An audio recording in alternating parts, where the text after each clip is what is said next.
பார்க்கும் பொழுது நாடகம் என்பது ஒரு அழகான வண்ண மலருக்கு ஒப்பானது. ஒரு அழகான வண்ண மலரை ஒரு கன்னிப்பெண் பார்த்தால் அதை பறித்து தன் கூந்தலிலே சூடிக்கொள்வாள். அதே மலரை ஒரு கவிஞன் பார்த்தால் அம்மலரை வைத்து பல கவிதைகளை வடித்து விடுவான். அதே மலரை ஒரு விதவையானவள் பார்த்தால் அம்மலரை பிடுங்கி வீசி எரிந்து விடுவாள். அத்தன்மை போல் எங்கள் நாடகத்திலே வரும் நல்லவை தீயவை அனைத்தையும் ஆராய்ந்து அமைதி காத்து நாடகத்தை கண்டுகளிக்குமாறு உங்களை அன்போடு கேட்டுக்கொள்கிறேன்.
குறிச்சி என்றால் மலை, மலைக்கு அழகன் முருகன், முருகனின் பிதா சிவன், சிவனின் வாகனம் ரிஷிபம், ரிஷிபத்தை படைத்தவன் பிரம்மா, பிரம்மாவின் ஆவில் உள்ளது கலைவாணி, கலைவாணியின் கையில் உள்ளது வீணை, வீணைக்கு உரியவன் நாரதன், நாரதன் செய்வது எல்லாம் கலகம், கலகத்தை படைத்தவன் தட்சன், தட்சனின் மகளே ஈஸ்வரி, ஈஸ்வரியின் கையில் உள்ளது கபாலம், கபாலத்திற்குரியது உதிரம், உதிரத்திற்குரியவர் அரக்கர், அரக்கர் செய்வது எல்லாம் அக்கிரமம், அக்கிரமத்தை அழிப்பதுதான் சக்கரம், சக்கரத்திற்குரியவர் திருமால், திருமால் மார்பில் குடியிருப்பதுதான் லட்சுமி.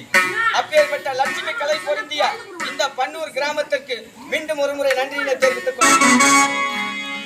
மிக்க பெரியவர்களே, எங்கள் நாடக மன்றம் இருக்கும் இடம் திருவள்ளூர் மாவட்டம் ஆர்கேபேட்டை வட்டம், ஆர்கேபேட்டை அடுத்த அம்மனேரி கிராமம். எங்கள் ஸ்ரீ கலைவாணி எங்கள் நாடக மன்றத்தின் உரிமையாளர் திருவள்ளூர் மாவட்டம் ஆர்கேபேட்டை வட்டம், ஆர்கேபேட்டை அடுத்த அம்மனேரி கிராமத்தை சேர்ந்த உயர் பொறுப்பாளர் ஜி பெருமாள் ஐயா.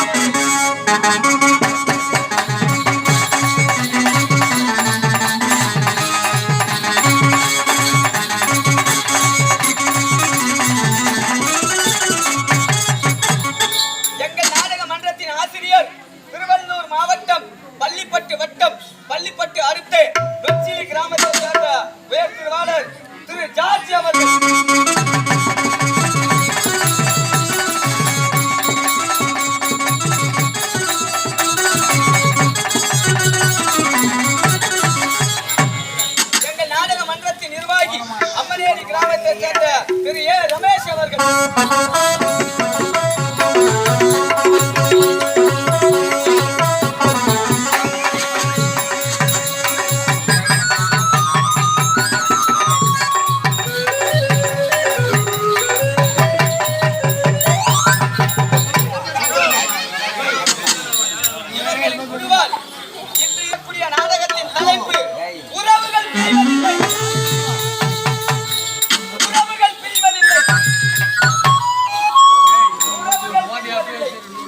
என்று சொல்லக்கூடிய நாடகத்தை நடத்த முன்வந்திருக்கிறோம்.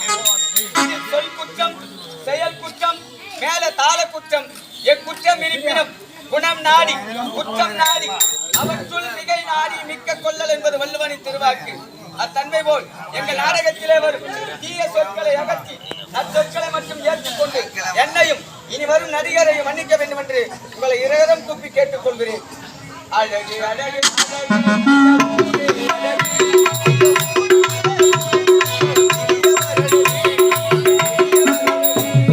அழகி அழகி அழகி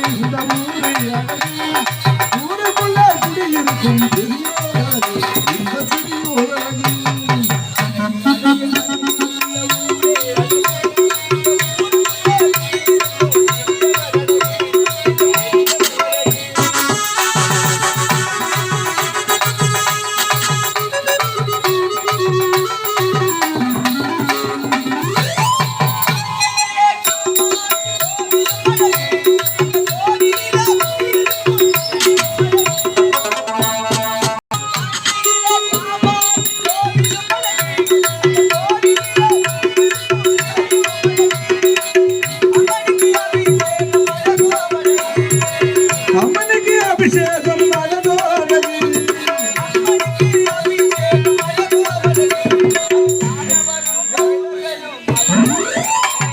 அழகி அழகி அழகி அழகி